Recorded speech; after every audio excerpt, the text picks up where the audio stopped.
Mailbag time. Love it. We love it. Happy weekend, everybody. Whether you're watching on Friday or listening on Saturday or whenever you might be consuming this content, hope all is well in your world and hope you're ready to dominate your fantasy football league. Your emails at fantasyfootball@cbsi.com, the letter I. Your Apple Podcast questions, leave us a 5-star review on Apple Podcast. And after the review, ask us a question. And guess who decided to show up and grace us with his presence today? It is. You're right. It is like a treat when we get Jamie on the mailbag. It's like he used to be a regular on the mailbag. Then it's like, all right, guys, I'm on today, but I have a deadline. So you got to get it done by this amount of time. And he's a busy guy, though, Adam, especially this time of year. This was actually the first time you invited me. That's a Schaefer thing. Or Thomas did, at least. You're always invited, man. No, it's good to have Jamie. We only have him for about 20 minutes. Dan, I see you got a haircut there. You must have gone to the barber and said, make me look exactly the same as I did before I walked in here. I don't know if that's the case. I feel like we got, people have been commenting and complimenting me on I did a little bit of change. I said 1 on the sides. I'm usually a 2 on the side kind of guy. Went for the 1, and some people have liked it. So I like it. You look good, man. All right, real quick, I have a concept. Do you like to go get a haircut and look completely different? Is that what your goal is? Yeah, I don't know what Adam expects. It's not Adam's big thing. Adam's big issue with my haircut in general is like that it always looks the same. As if that's a bad thing. Isn't that what we want? I guess so, but it doesn't. Yeah. Anyway, I have a contest. Before we'll do this throughout the show. It's a team name contest. I'm really struggling with a team name for the FFT Open League. So I sent Dan my roster. It's Burrow, Barkley, Pollard, Ridley, Deontay Johnson, Njoku, and Ken Walker. Dan, one of us has to come up with it. We have to come up with a team name. We have to figure out who's going to come up with a better team name. Here we go. I got mine right away. Really? Yep. Go ahead. What is it? Bark twice if you're in Kenwalkie. I don't think I can do better than that. That's pretty good. Not bad, right? Not bad. All right, let's read some emails. Bad. Little Anchorman throwback. I got 2 players in there. It's pretty good. Actually, terrific. I didn't even catch the Anchorman thing. You win, right? Jamie has to leave soon, so let's go to the emails. Fantasyfootball@cbsi.com. This is from Colin. If the Colts trade Jonathan Taylor and pick up Kareem Hunt, when would you draft Kareem Hunt? Around 10, maybe the earliest. 10? Like where I would look at Zeke. Interesting. I might be a little more bullish on it than that. I just don't really trust Deion Jackson, Zach Moss, but I guess they probably would still have a decent size role. Offense won't be that good, but it will be explosive. I might go around 8. I said round 9 or 10 after like AJ Dillon, Brian Robinson, Antonio Gibson come off the board. Also, Dan, I wonder how you feel, but I know how Heath and Dave felt about, certainly how Heath felt about Thursday night. Jamie said something off the air. Am I the only one that was concerned that Anthony Richardson was 5 for 17 against the Eagles backups? Because the guys were like raving about him and his rushing abilities. Like, he has to throw the ball too, right? Well, this is the big thing with Richardson for this year. A lot of people are focusing on the rushing upside, which I respect, and I'm as bullish as some of these guys are in some ways, and I like swinging for fences in general in fantasy. But if they're punting a lot, they're not going to be scoring a lot of touchdowns, and that's going to kill your fantasy value. So I do think there should be concern with him keeping the offense in rhythm and keeping them on the field and not having them punt all the time. So I think there's something with that. But this is what we expected, right? I don't think we came in here expecting Shane Steichen to make him a 70% completion type quarterback. It's going to be boomer bust style offense. Jamie, what are your official thoughts on Anthony Richardson's performance on Thursday night? I mean, look, 5 for 17 is probably what you should expect. Like, that's the type of player he's going to be. And I know, like you said, it's against the backups, but this is his second preseason action in the NFL, and he's still learning. There's going to be growing pains. It's going to be, an evolution. Did he get better from preseason game 1 to preseason game 3? Essentially preseason game 1 to preseason game 2. Yes, he did, and so that's the progression. And so He escaped a pressure situation that most quarterbacks take a sack and he turned into a positive gain. He threw a couple balls that not a lot of quarterbacks can make those throws. And so as he just continues to progress and get better, you hope that those things start to, evolve for him. So don't expect him to walk in and be Jalen Hurts last year. Expect him to walk in and be Jalen Hurts rookie, or whenever he played, stepping in for Carson Wentz. Expect him to be probably Justin Fields last year. I think he'll be more advanced than Fields as a rookie. He's going to get great coaching. He's going to have, the opportunity, especially if Jonathan Taylor's not there, to do a lot of things in his offense that he may not have done if Taylor is there. And so I'm excited. Okay. Next email at fantasyfootball@cbsi.com is from Al. Dear Nick, Tony, Mark, and Ramondre. Well, Ramondre Stevenson's the only Ramondre I know, but obviously I don't know how that relates. 12-team half PPR league. I know what this was. This was this guy's team. He wants to know if this in this half PPR league from the 10 spot, if 0 wide receiver works. Did he execute it right? And here is his team. It is Nick Chubb, Tony Pollard, Mark Andrews, Ramondre Stevenson. And then at 58th overall in round 5, he took DJ Moore, Trevor Lawrence at quarterback, Jahan Dotson, Jordan Addison, JSN, Sky Moore, Rashad Bateman, Devon Achane, Jalen Warren, and Rashawn Johnson. So his starting lineup is Lawrence, Chubb, Pollard, DJ Moore, Jahan Dotson, Mark Andrews, and then like Jordan Addison, JSN, Sky Moore, Rashad Bateman, Devon Achane, Jalen Warren, and Rashawn Johnson on the bench. Jamie, did he make it work? Did he make 0 wide receiver work? Yeah, I think he did. I mean, DJ Moore is a top 15 caliber wide receiver, depending on where you're looking and how he's ranked. And then he took some good dart throws. And I think the best thing about it is he's got some guys who can turn into trade chips. So it's not a bad place to be. I would be trying to shop Jalen Warren right now because this may be as high as his value is. He may get better. There's no doubt about it. Najee Harris gets hurt or they decide to make this more of a split, but you may be looking at somebody that went a little bit more heavy wide receiver, and you can get, let's say, a Tyler Lockett, a Mike Williams, somebody else that can help your team. Because if the 3 guys that you drafted early, Chubb, Pollard, and Ramondre stay healthy, Warren's not cracking that lineup without a Najee Harris injury. So I would be shopping that type of player to try and get another wide receiver. I mean, I love this team, but that's because you got DJ Moore 58th. I don't know if you're going to be able to do that. That's my only concern about waiting that long. You might be looking at more something like Chris Godwin as your number 1 wide receiver instead of DJ Moore. But half PPR, though, is a little different. The full PPR, I think you'd be surprised. Half PPR would not be shocking to see a player like DJ Moore get into the 50s. Okay. Well, yeah, the 50s, but it's the end of the 50s. But it worked out. Well, because his ADP is like 52 on Fantasy Pro, so that's full PPR. All right, fair enough. Good job. This one is from When Does Football Start? My goal this year is to draft the all-on team, which will be comprised of guys with names that end in on. So far, I have Aaron, Bijan, Saquon, Damian, Jackson, Traylon, Roshan, Devin, Dalton, Jameson, Deion. Is this a league winner, Dan Schneier? It actually looks like a pretty damn good team, but my issue with it is his, what are we doing?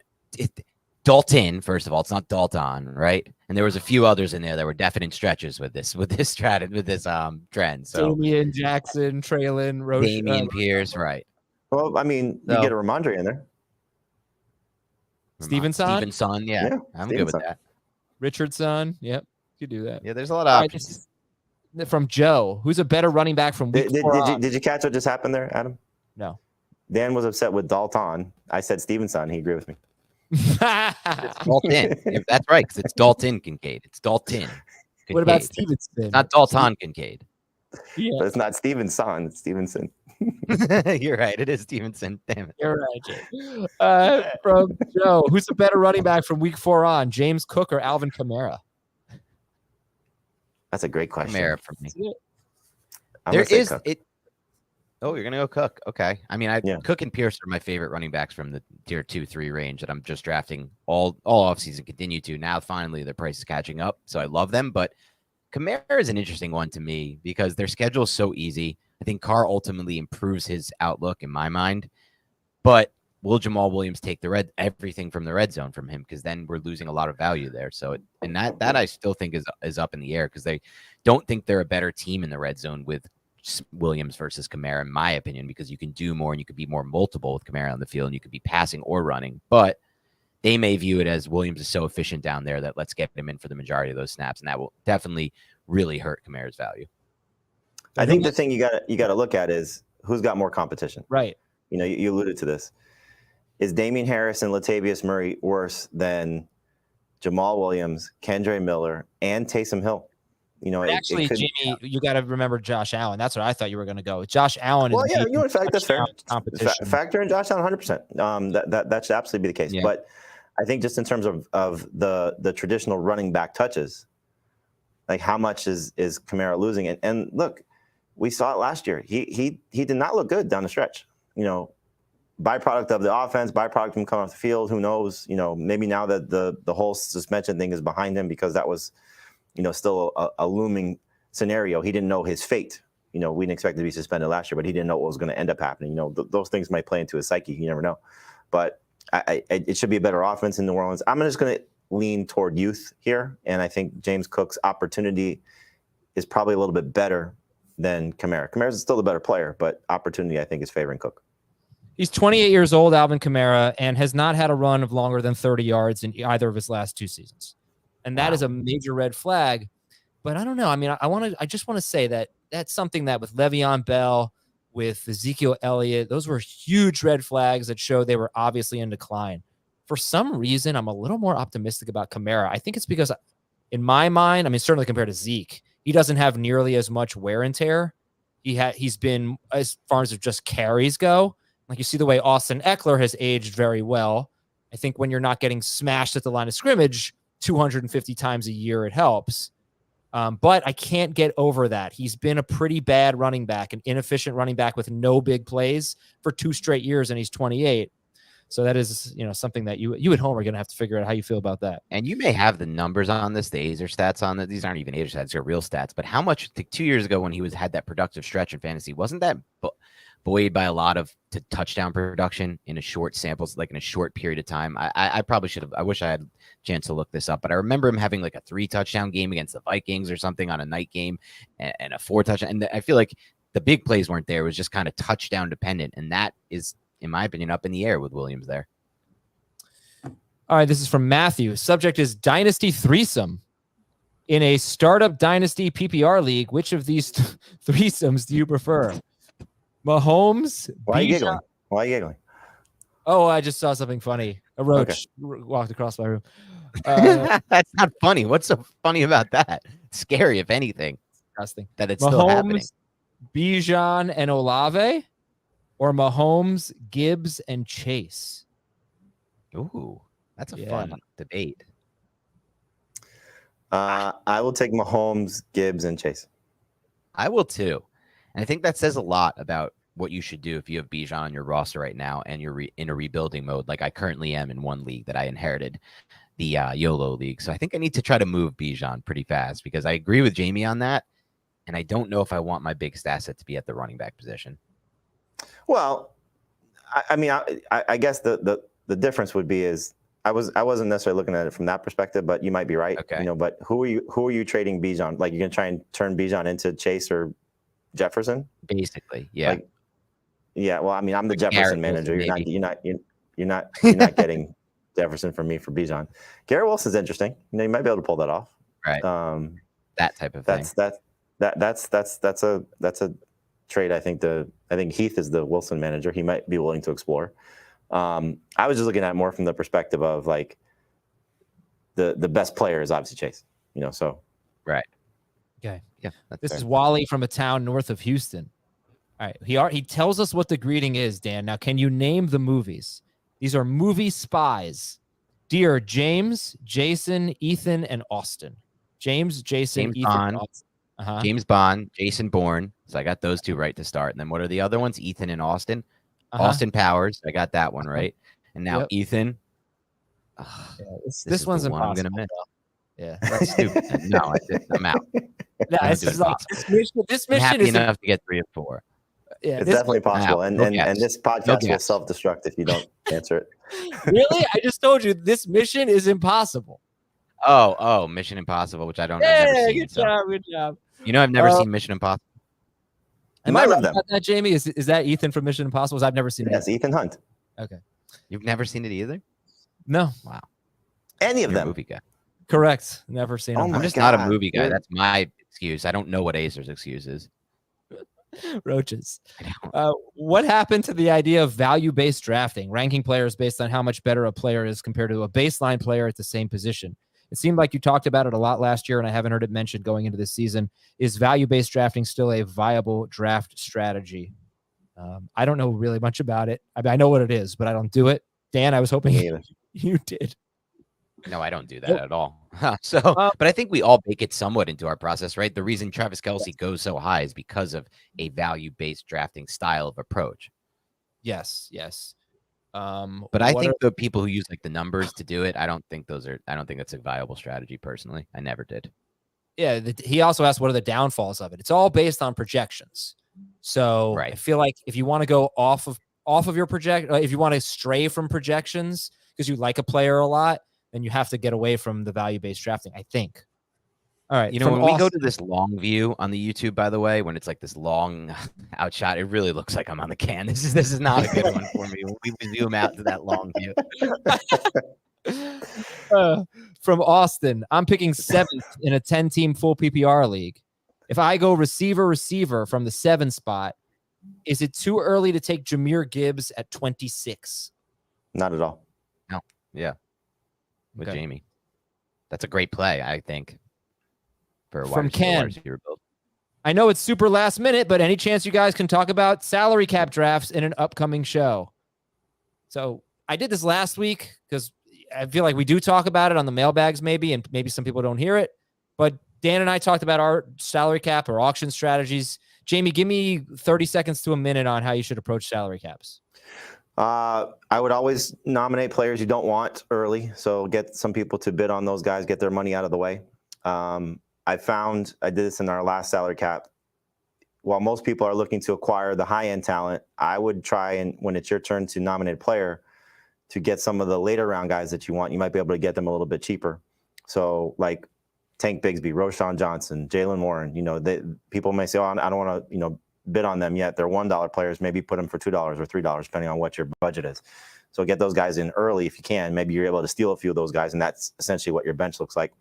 And then you have to, I think, just tier your rankings because you want to get in at some point on a tier of a player that you want, or a grouping of players that you want. Because if those are the guys that you're really trying to target, you don't have to necessarily go to the high end, but you can get a bunch of mid-level guys in those tiers. You'll be pretty happy with it. And Dan actually did a FFT in 5 with Chris Towers about this. So you can find that in the FFT in 5 feed, or you can look actually on youtube.com/fantasyfootball today. You can find the video there. I don't know when this person's draft is or salary cap draft is, but we're doing another live draft next Tuesday. So Dave will have the story on the site. All right. And that's a real league that will play out. Yes. This is from Shant. 10-team full PPR league, 3 receivers and a flex. I have the 6th pick. I'm hoping of going Kupp or Tyreek. After that, I'm thinking about Garrett Wilson or Amon-Ra St. Brown for my 2nd round pick, which would be about 15th overall. Do you think it would be better to take a running back there? I don't. I mean, I love go ahead, start again. Go ahead, Jamie. No, good. I just feel like, for me, it's like this year is so weird with wide receiver. There is, in my mind, a drop off after that 1st and 2nd tier. And if you can get 2 of those tier 1 guys, I almost think it's better to race to that than running back, because I'm okay with like the Dobbins types on my roster at running back. I don't feel that same way at receiver. I think it drops off steeper than it ever has. So for me, I feel like there's the more finite resource is those top tier type receivers.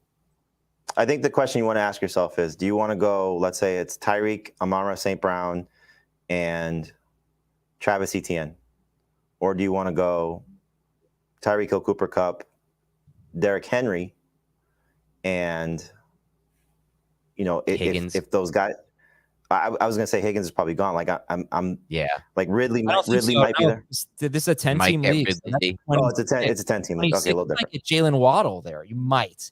But you'll get some. You'll get one of Waddle, Olave, Devontae Smith, T. Higgins at 26. So yeah, I If wasn't. that's the really case, then I feel like you might be able to get Mix in there too.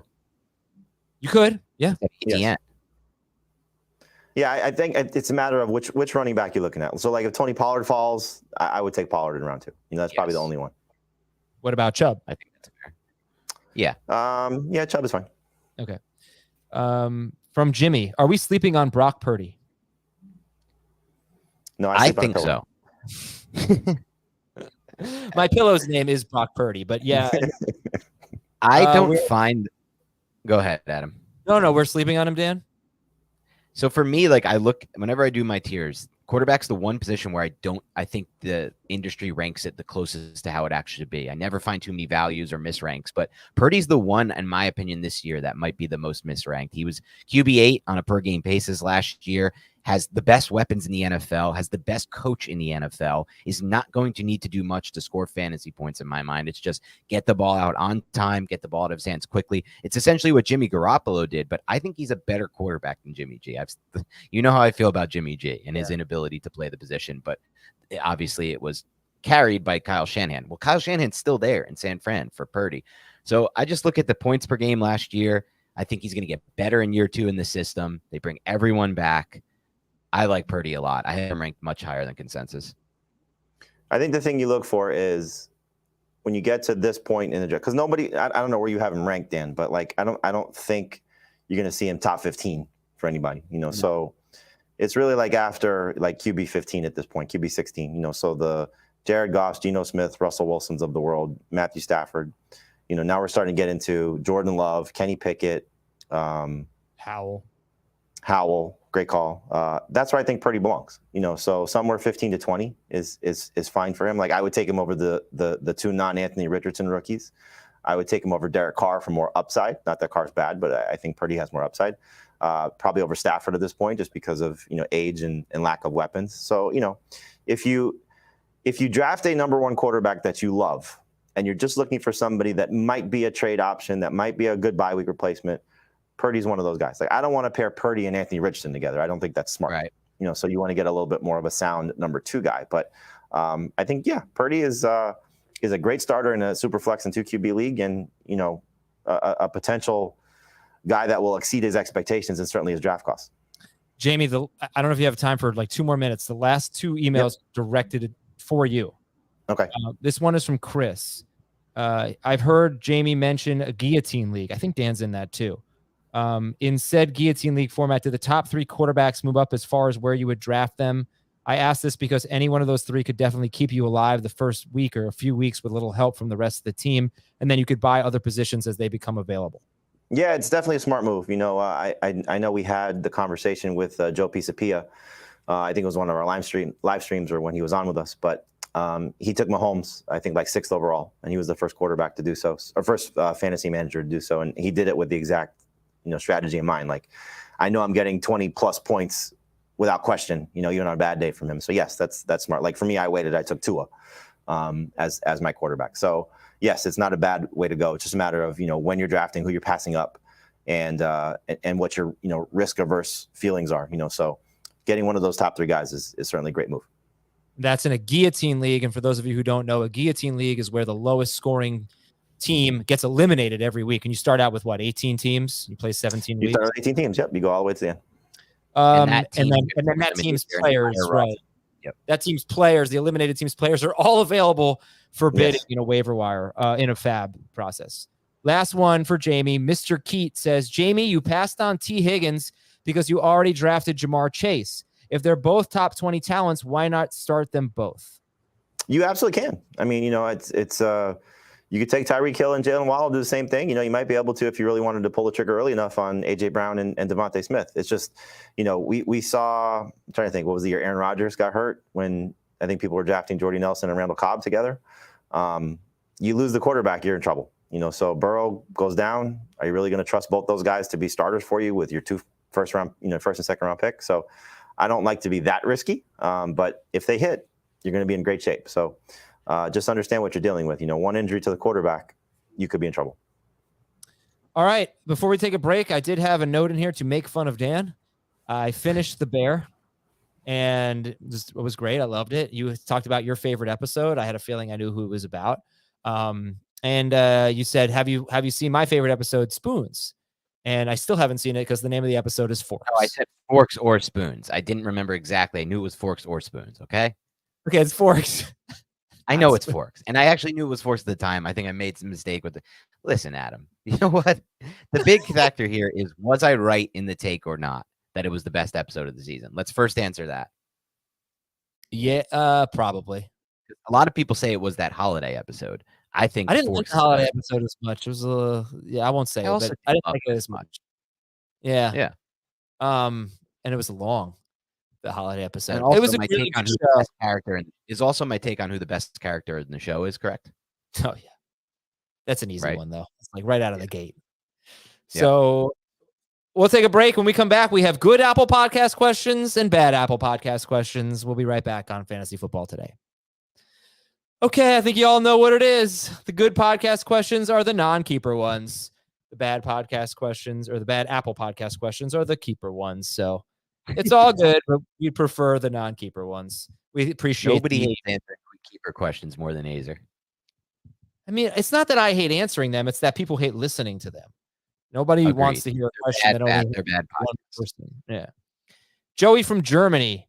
Pick one in half PPR. Eckler, Bijan, Kelsey, or Hill. Who should I pick and why?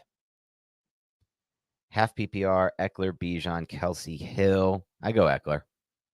And why? The why is consistent track record, consistent ability in the passing game, consistent ability in the red zone. Those are the three things I look for at the running back position. Good offense, too, by the way. Really good offense. I think it'll be. Yeah. Half PPR, I would, if I had 10 drafts, I'd take Bijan probably 6 times and Eckler 4. I don't have a strong preference. I've come off Bijan a bunch, Adam. I'll be honest with you. Algier? Because of Algier, because of Arthur Smith, mostly. What's wrong with Arthur Smith? I think Arthur Smith is a great reason to play Algier a lot more than he should. That's what's wrong with him. I think he will at the start of the season. I think Arthur Smith might be coaching for his job, and I think he's done a pretty good job with Atlanta. Like, they're not a super talented team, and they're respectable. Right. But it's time for him to produce. I mean, they've had Pitts, London, Bijan as top 10 picks in back-to-back years. We need a good offense here. And if you're coaching for your job, you got to get Bijan Robinson on the field. You got to get him the ball. So I'm not too worried about it. I think maybe like a month. And this is obviously just a guess. And then Bijan just is unleashed. The one final thing I'll say about Adam is just like, I was in on Bijan early, and now the price has gotten incredibly high. You just mentioned him like in that mix of like the 4th pick basically overall. Third. Is it fair to be third? Is it fair to be that high on someone on such a bad projected offense? I think so, because if Saquon Barkley, I mean, the Giants, I think they finished 19th. Saquon Barkley, right? Barkley, McCaffrey, those guys were RB1s on teams that were about 19th or 20th in scoring. And I mean, look, if the Falcons are going to be 30th in scoring, then Bijan's not going to be worth a top 5 pick. But if he is worth a top 5 pick, then the Falcons won't be 30th in scoring. If he's as good as I think he's going to be, I think they'll be a respectable offense. That's fair. Okay, the other part of Joey's question was, P.S. Daniel Jones in 2022. If you were to take away weeks 1 through 6, as well as 8 through 10, as well as 12 through 16, and week 18, he was a top 3 quarterback. Are we sleeping on a top 32 quarterback in 2022? That was as Azer statted up as you could possibly Azer stat something. I mean, you really just dug in deep there to Azer stat. Adam, we need to create like and by we, I mean the product team needs to create some kind of like thing where you can like create your own Azer stats, right? Like our listeners can jump in and like and kind of manipulate it to a point where they can come up with their own Azer stats. I think it'd be a lot of fun. That was a good example of one. But as far as sleeping on Daniel Jones goes, my whole dilemma with Daniel Jones this season is simply the schedule. I just feel like it could be a lot bigger. It could be a lot bigger hurdle than people realize as far as him realizing his fantasy potential. I think it's going to be tough, but I think it could actually work in his favor if you look at his run versus pass attempts in wins versus losses. And if they are facing tougher competition and are losing more, He could be throwing a lot more this year than he did last year. But really, to me, it's just about, is he good? Because second year in the system, Dan and I and any Giants fan love Dable and Kafka, the coordinator and head coach. We love the schemes and the creativity. There's a lot of buzz about that. It's just a matter, like, is he good enough? And we'll find out. I definitely want a little bit of Daniel Jones in my life for fantasy this year. I really think he has potential to have a huge season. I don't think it's going to happen, but we talk about quarterback breakouts. I feel like he's one of the only ones that really fits the description of a guy who hasn't really been that good, but actually busts out, because Tua kind of broke out last year. If he does it for a full season, then he'll do it this year. Rookies, I don't really consider rookies breakouts. Geno Smith, is he going to be better than he was last year? I don't think so. Maybe Purdy, but a breakout quarterback who hasn't done it yet, but could have like a seriously meaningful, impactful, league-winning type of season. Maybe not league winning, but close to it. I think Daniel Jones is one of the only guys that actually could qualify for that list. Yeah, if you don't include Richardson, I would agree with that statement. Do you think that Jared Goff could be on that list? Because I don't see that upside for Goff. He just doesn't know, because I just exactly what you just said. He doesn't run. If you're going to break out to me, you're going to be running you're either going to be running or you're going to break out as a Herbert type this year, like an elite passer. Right. Okay. Trevor on Apple Podcast says, baked burgers are egregious, Adam. Dan, don't ever let it go. I won't. I would like to make the case that Mike Williams is a good value relative to ADP. Mike Williams' ADP is 71 overall in PPR. Going around players in the likes of Godwin, Ayuk, Pittman, Lockett, Kirk, Mike Evans, who all have great talent, but their quarterback situation is volatile. I don't know that I feel that way about Christian Kirk, that his quarterback situation is volatile, but fine. The addition of Kellen Moore, bringing the high ADOT to the offensive scheme, would likely fit his role well. Herbert is a regression candidate. Consensus is that the team pass rate will be one of the top in the league. Mike Williams is good value at 71. It's so funny where I've been at with Mike Williams this offseason, Adam. In our early mock drafts, I was the one drafting him every time because I completely agreed with this statement. Then I started to get off of him for the reason being Quentin Johnson scares me and what his role might be in the offense. Then I came back around because the ADP didn't really move that much, and it's still pretty damn low for what he could potentially offer you. The big issue for Williams for me, though, is a lot of reoccurring injuries to the same areas of the body. Plays a very physical style. His whole game is jump up, make a contested catch, get your body in the air, show off your great body control. And then sometimes you land wrong and you're out for 3-4 weeks or something like that. So I think the injury situation is probably my biggest concern there, going all in on Williams. And I do think Quentin Johnston will have a role in the offense right away. So I don't know about that anymore because The Athletic, I mentioned this on Friday, The Athletic reporting that Josh Palmer is ahead of Quentin Johnston, and Palmer is the one in 3 receiver sets. And Palmer just doesn't scare me from a Mike Williams perspective. Sure. I drafted Mike Williams in our first draft back in May, I think. And I look at that team and I'm like, ugh, I don't really like having him in the lineup, but maybe I should. You know what I think? I think he's going to be the same guy he's been. He's going to be really boomer bust. And it didn't warrant the 3rd or 4th round draft pick that was used on him last year, but it probably does warrant a 6th round or maybe even a 7th round draft pick this year. So, yeah, you're probably right. Mike Williams is probably a good value there. On this list in PPR, I would take Godwin, Ayuk, and Kirk in this order. I'd go Kirk, Godwin, Ayuk over Mike Williams. I would take Williams over Pittman and Evans. And Lockett is so tough because of the JSN injury. Probably not a long-term thing. I guess I would go with Mike Williams over Lockett. You have a big issue with that order? Kirk, Godwin, Ayuk, Mike Williams, Lockett, Evans, Pittman for me. Yeah, we're not all that close on that. I have Ayuk as the clear-cut first in that list. He's a tier above the rest of those guys for me, personally. And then I would probably go with Williams before Godwin as well. This is for... Oh, hold on one second. Dan, what are you doing this weekend? I have to queue up a sound drop. Oh, this weekend I will be doing my new favorite thing Do on not Saturday. care anymore. This is from Clay Chasepool. I don't talk so slowly. This weekend I will be. Like, that was a 4 second, even as slow as I talked, that was like 4 seconds. Yeah, well, that's all you had. All right, this is a Fantasy Cops from Clay Chasepool. Someone in one of my leagues proposed the keeper rule that if a player was dropped, their previous draft position would be erased in keeper considerations. I voted against it, thinking it would fail, but it somehow passed, allowing someone to keep Lamar Jackson around 14 because some bonehead dropped Lamar Jackson last year. Is this rule a thing? Seems massively broken and unfair. Can you say it one more time, Adam? Sorry. Yeah. So the league passed a rule that anyone who was dropped can be kept as a free agent instead of at the round they were drafted in the previous year. So Lamar Jackson is a 14th round. Yes.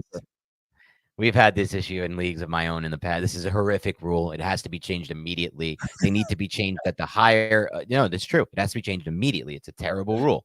Yeah, it is. We have a rule that says any player picked up after week 12 cannot be kept. That's an important start to that rule. You make that rule immediately so people don't we had so many issues. People were stashing like Arian Foster back in the day when he was like, it was just horrific stuff. But then also they have to be kept at their original value. Let's not be stupid about this. Let's do the obvious thing. This commission is doing a terrible job by allowing that. It's the truth.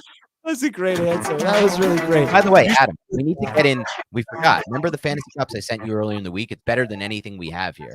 So no offense to anyone who sent in anything. Okay. I'll put it in there. Do that up at some point. Get that text message going. All right. This is from Jay Funrun. Dear Sky, Chase, and Marshall. That would be the Paw Patrol. I'm pick 101 in a 10-team redraft Superflex PPR league. It is 5 point per passing touchdown. Which quarterback should go 101 in a 5 point per passing touchdown league? I have no idea how this is a fantasy cops. Let's start by saying that. You did just play the music. It's not a fantasy. Well, you played the fantasy cops music. I concluded the fantasy cops with the music. Now we're on to the next one. What about the great fantasy cops I sent you from earlier this week? We'll do that later. Okay. All right. Well, even in no matter what the format is, points doesn't matter if it's 4 points for a passing touchdown, 3 points for a passing touchdown. I'll go that low. You take one of the quarterbacks with your first pick. No, he's asking which one. Which one? Because I take Allen in 4 point. I take Mahomes in 6 point. In 5 point. Yeah. Mahomes. I mean, I'm going Mahomes no matter what, so it's Mahomes for me. All right. This is from Bill in a small town in South Carolina. Love Adam, Dave, Jamie, Heath, and hashtag Dan on the can. 12-team PPR league. Making the switch to Superflex with a caveat. We're not using traditional quarterback scoring. Instead, QB scoring is 35 yards per point, 5 point per passing touchdown, and -3 points for interceptions.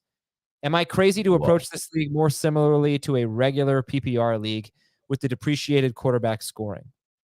Yes, you're crazy. Let me start by saying that. Then I'm going to give you specific advice for this scoring system. So the scoring does not change how you should approach the draft. It's all about position scarcity. When you go to Superflex, quarterbacks become the most valuable position by far because 32 start in a game, in a week, and you have 12 teams. Let's say this sounds like a 12. Did he say 12 or 10?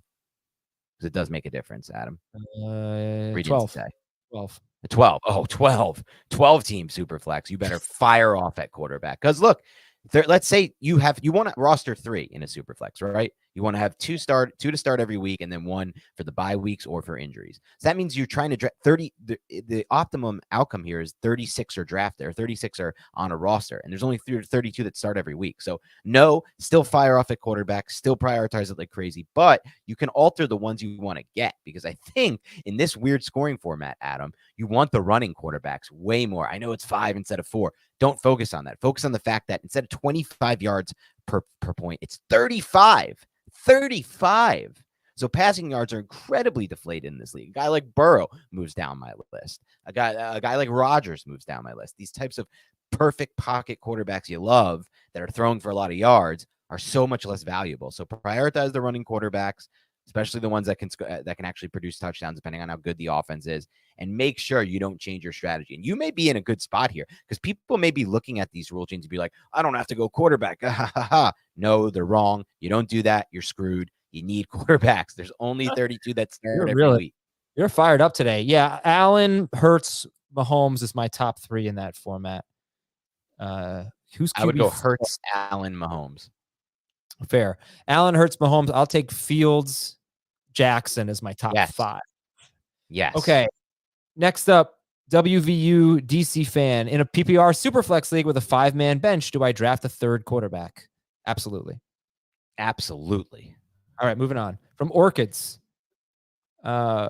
Come for the great fantasy football analysis, but stay for the cooking and life advice from Adam, like baking burgers and add mustard if you like them spicy. And that wedding anniversary. Is that what you want? I missed that one. You said if you want spicy food. I said I don't like mustard because it's spicy. Oh my God. I know. I tell you, my kids were eating these potato chips yesterday. I can't really describe them. They're like oil and vinegar, but they're Serrano, I think. Like they got the spice to it. And they're just like sitting there.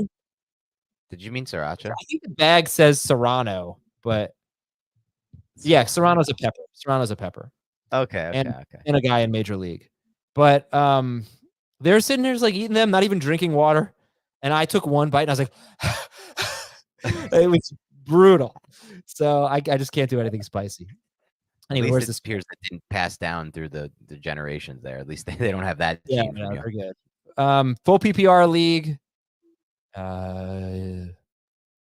We already know they got your unathletic. Full PPR league, and it gives you 1 point for first down. In your opinion, does this change your drafting strategy? Full PPR, 1 point for first down. It should, in theory, give a little bit more value to running backs on good offenses. But no, it won't ultimately change my strategy too much. The wide receivers are still so heavily more important in full PPR leagues. Well, but keep in mind, first of all, you have to do some research on the first down makers. Who makes them? Like Heath said there was a good formula. I don't remember what it was, but you have to do some research. You have to look up over the past few years, get a few years of sample, like which positions are producing more first downs. But also, do your quarterbacks get points for their rushing first downs? Because if they do, that changes everything. That is a huge deal. And this is from History Nick. Waller is this year's Sutton for the CBS boys. East Coast bias strikes again. You guys never cover West Coast teams. And when a player moves to a New York team, you instantly think he's the GOAT. Waller will be a bust at his ADP. You've been warned. You know, let me just say something, History Nick. Cortland Sutton was my guy last year. I will not run away from that. Last I checked, the Broncos don't play on the West Coast. I was just going to say the same thing. What is he talking about? Cortland Sutton's a West Coast player. Yeah, that's it. I wouldn't call Denver the West Coast, but it's close enough. It's the Mountain Time Zone. But Dan also thought that the Bay Area was like Seattle, so it's all good. But no, I didn't. That was exaggerated. It was something similar, but not quite that. Yeah, as for Darren Waller, here. What'd you say? There's no East Coast bias here. What are your thoughts on Waller? You know my thoughts on him. I've covered this team pretty extensively, and the entire offense is running through him right now. And so I don't really see, outside of injury, how he's going to be a bust. Yeah, I think he should be pretty good when he's healthy. The offense is running through him, but Barkley didn't play last week, so the offense might run through Barkley, but the passing game will go through Waller. We'll run through a Waller for him. We got to take a break. We've got some bad Apple Podcast questions, more Fantasy Cops, and YouTube when we come back. Here are some keeper questions from Apple Podcast. J Mac in Kansas City. Which player would you keep in the 6th round in a 10-team league, PPR? Waller or Ridley? Waller. That's easy.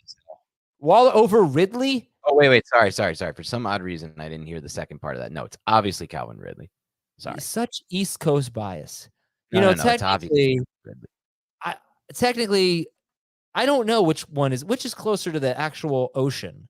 And by the way, I don't really consider the East Coast the same. Like Adam's version of East Coast down in Florida is not like the Northeast tri-state area. It's a much worse area for a lot of reasons. We went over this in the last mailbag, and we don't really consider them like us. You know, they're not part of us. They're different. I don't know who you're talking about. Which area is not in the East Coast? The South, the Florida, or the Northeast? The Florida is not part of the East Coast. Not my version of the East Coast, like not the the tri-state Northeast Coast. There's a difference between the Northeast Coast and the Southeast Coast. Right, that's called geography. But you're saying that it's called how people act and the things you can do in the area, how close things are, convenience, food.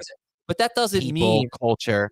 This is This is not even a take. This is just like an incorrect statement. You're basically saying because the Northeast is culturally different than the Southeast or, South Florida, which is actually very different from, the South, that Florida is not on the East Coast. It's on the East Coast geographically, but I just don't like it being grouped with the people. Like you guys are all South Florida guys, right? And he's saying, oh, you guys have an East Coast bias. I think the East Coast bias is more so up here with the Northeast. Okay. And by the way, Adam is now in New York these days, but he's from Florida, quote unquote, which I still don't. This really is from. I am from. Well, I was born in New York, but I'm from Florida.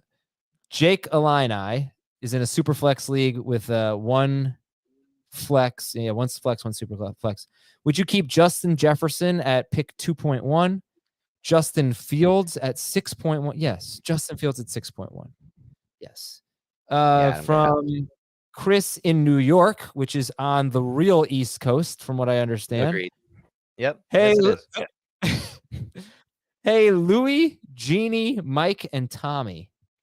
And those are 90. That's a 90s reference. Huh. You think I'm old? That's for you, old geezer over there. Life with Louie. With Louie. Oh, actually, that's the Louis C.K. show before his big show. Is that what that is? No, I think this is a Louis Anderson show. Oh, I barely even know who Louis Anderson is. You know Louis Anderson. You ever see Coming to America? And I know of him. What? You ever see Coming to America? No. You're pathetic. All right. I see movies, but I've seen every great TV show. So what are you going to do?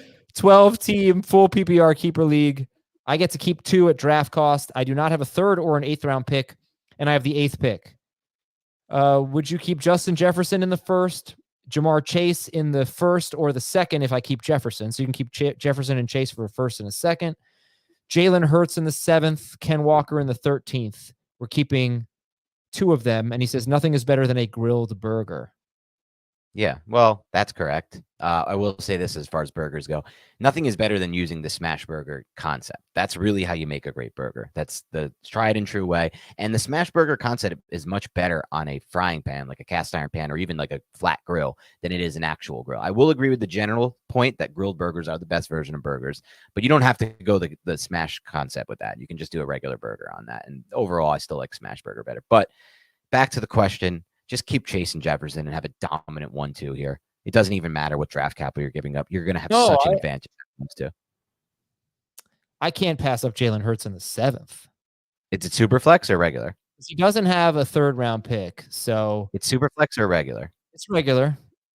Okay, no, I'm sticking with Chase and Jefferson for sure. All right, I'm going Jefferson and Hurts. All right, so let's. You want me to read this? Yeah, you want to get it going. Okay. All right. You give me time to get it up if I'm going to read it. I'm down to read it, but give me a little time because you were queuing it up. Yeah, this is a good one. I'm going to get in this right now. What I sent to Adam. Okay, it's still here. Okay. Here's the thing. Oh, I need to get in our text message here. Give me a second. Bad radio. 1 second. Here we go. Okay. This is from my friend Kevin Appenzoller, who in his friends league that I think he's also in, his friend Mark said that. Let me see the original part of this text. Oh man, do you have the original up? Yeah. All right. So Mark says, I wanted Nick Chubb instead of Cooper Kupp, but I was late to the draft and it auto picked. And the commish paused it after my pick to let people have time to join, but wouldn't go back. Total jerk. I was like, you saw it on auto draft and no one picked after me. He said I should have adjusted the rankings if I wanted that. I even showed him a text from like 3 hours before the draft saying I was hoping Kelsey fell, but if not, I'd take Nick Chubb. He didn't care. All right, so that's the setup of this. Mark was drafting and wanted Nick Chubb. He got auto-picked Cooper Kupp. The commissioner paused the draft after that to let people in, but refused to go back and let Mark draft Chubb instead of Kupp.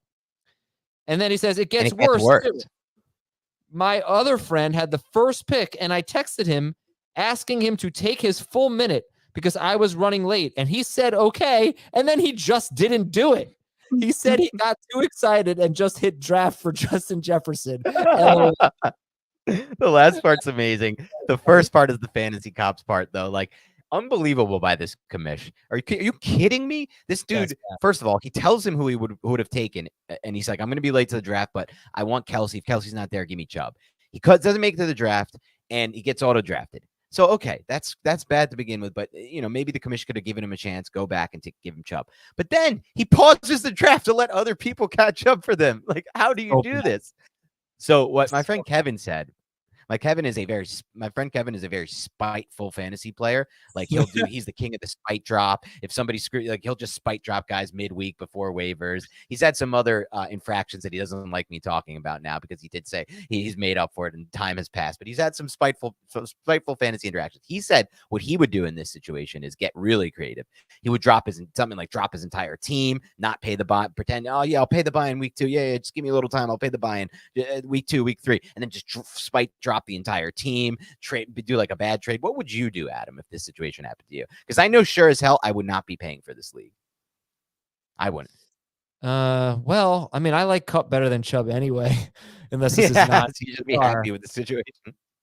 But if that happened to me, I probably would just suck it up, and I'll tell you why. Because all right, let's say it was I wanted Kupp and I was late, but I got auto drafted Kelsey or whatever. I wouldn't feel at that point in the draft, I wouldn't feel so strongly about being right about that pick that I would just sort of like let karma, play its role and see what happens. And what are you going to do? You're not going to play. You have to pay. I'm not gonna play. I would never spite drop my team. That's childish and pathetic. I would never spite drop my team. I just wouldn't pay for the league. I'd tell him, you got to find someone else now to take over this team. I'm done. Because it's just not fair that they pause the draft for other people. I know it's not fair. I know it's not fair, but you're spiting yourself. You don't get to play fantasy football. And the outcome of this completely unfair thing was not that bad. You got Cooper Kupp instead of Nick Chubb. So it's not like he got Ramondre Stevenson instead of Nick Chubb or something, something that's agreed on everything you said from that standpoint, but from the principle standpoint, it is still really bad. You can have your principles, but you're not going to have your fantasy league. If your principles are worth it, quit. It's different for me because we're in 37 leagues and 29 of those are through work. But for somebody who maybe only has one league, I guess you just tough it out and play it out. But I wouldn't rejoin that league, Adam. Like, I feel like the commissioner has already proven himself to be completely unfair and unreasonable. Okay, yeah, that's fair. All right, we'll do some YouTube questions to finish off. Rush Man says, my favorite thing to do, go to a party with the wife's friends and start talking about my fantasy team. She loves that. Who are the best stash running backs from Jared? Okay. Tank Bigsby. I'll start with Tank Bigsby. I'm going to go Jalen Warren. Yeah, Jalen Warren is probably not in this discussion anymore. Like, he's risen so much, but maybe Bigsby isn't either. No, I think Bigsby and Warren are completely different. I mean, Warren is playing a lot in week 1 and is good. Okay. Warren, I don't see a big difference between Warren and P. Ryan at this point. Okay. I'm going to go with Bigsby then. I'm going to go with Ty Chandler, who may be my favorite stash of them all. And I'm going to go with Deuce Vaughn as a deep stash. Okay. This is from Kenneth Gainwell. I don't know if she said him, but Kenneth Gainwell. I'm not in on that. I had him last year and he killed me. I bought that exact type from last year. Yeah. Unusable. Am I crazy, Josh? Whatever. Okay, but that's because Miles Sanders stayed healthy. Am I crazy? Two guys do have to get injured. Yeah, go ahead. Am I crazy to take Bijan at the 104? No, not to me. Adam would say no. I'm just not as into it. But you're not crazy. It's a swing for the fences. Try to win your league. And I am big on if you're not first, you're last in fantasy. So you're not crazy. It's just I think the price, I just feel like the upside has been sapped by us pushing him all the way up to 3 or 4. Charles says the best revenge would be to just win, baby. You're right, Charles, but I still then am playing in a league with an a-hole commish. So what? He probably sucks like at that. Fantasy. The commish. Who, the commish? Yeah, like if you're that big of a dweeb and you won't back out the pick, then you suck at fantasy. Fair. Brosy Brosum says the fact that Adam's kids can handle spicy food is crazy. Not gonna lie. Yep. It is insane, really. Does Michael Pittman get a bump if Jonathan Taylor is traded? No, and I think it actually hurts Richardson more than it helps Richardson by a lot. The Cosmic Realm says, saying Jersey is better than Florida is grounds for Dan being dropped from giving any other opinion.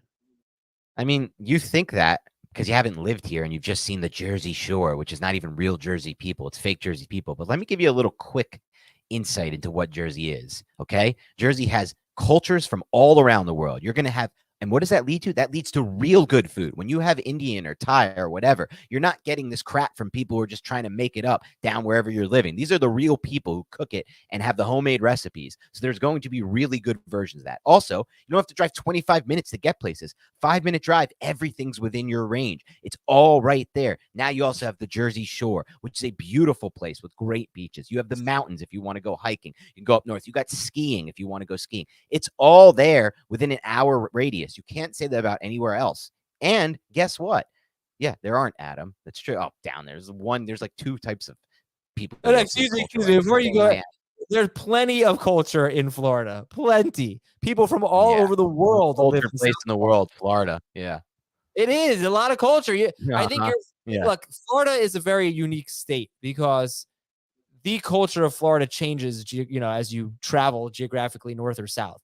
But there is a lot of culture that you don't know. You really like. You're like, you don't know anything about Jersey. You've never lived there. Apparently, you've lived in Florida, but I know you haven't. So from one of us, there's definitely a place where things are being made fair and equal for all people of all different cultures, for sure.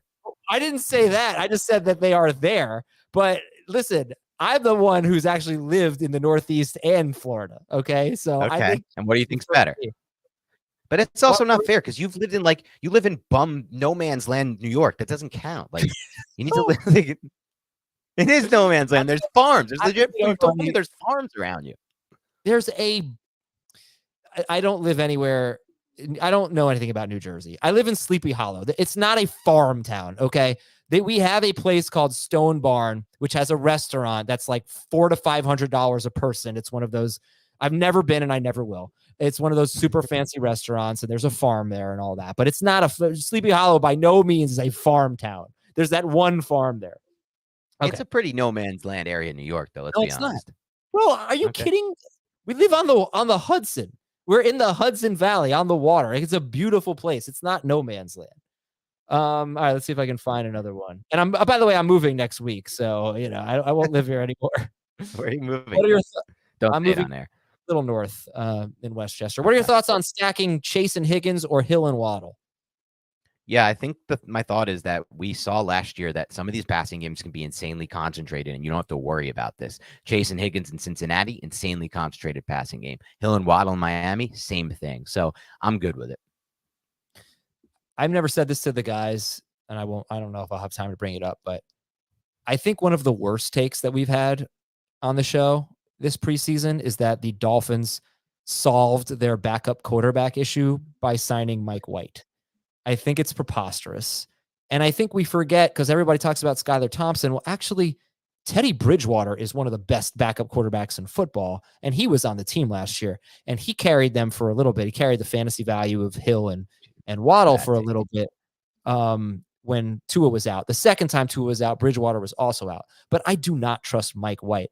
I prefer a Chase Higgins stack because it's a round 1 and round 3 stack rather than a round 1 and round 2 stack. But both of those guys. That Mike White is the solution? I think Mike White is a better option for Mike McDaniel's system than Teddy Bridgewater is because Mike White is the type of quarterback who can perform the Jimmy G Tua style, which is hit your back foot, throw it out into space, and let those playmakers run into that space. Bridgewater is a safe quarterback. He throws once the receiver is open. He doesn't throw with great anticipation. So personally, I see what I did. I didn't mean to get political earlier. That wasn't a political take. It was just Adam was going too hard. Right. That's all good. It's all good. I don't even believe in that way. I'm not a political guy. Don't worry about me. Yeah, that's all good. We're not worried. All right. Dan on the can is Florida, New Jersey. That's the can. Just insane. Florida is a little nuts. There's not as cultured as New Jersey, though. It's crazy to even make that case. It's not. You mean it doesn't have as many people from different cultures as New Jersey? Yes. Yes. It's not as diverse. I don't know if I agree with that. Yes. Of course. Oh my God. Just look at the demographics. Are you getting great Indian food everywhere in Florida? No. Everywhere in New Jersey. A great Thai, great everything. Like that's why. Like what are I we get all of talking that about in here? Florida. I get you. I In don't Florida, I understand. drive around and I'm seeing 17 chains. Every time I went to a drive around West Palm, Fort Lauderdale, it's just chain after chain after chain after chain. Yeah. You went to a strip mall that had a Chick-fil-A and like, like a. No, this is along the road. This is along their And you main said, road. this is Florida. That's wonderful. We got to go. Gosh, Meyer. And I like Florida. It's fun. It's warm. Oh, You can golf. There's nice things about it. Stop. You damn it. You know what? You already offended us enough. You already offended us. I All got a right, lot of well, Jersey pride. All right. it's fine. It's fine. It's a crap on Florida. We'll talk to you on Monday on Fantasy Football Today.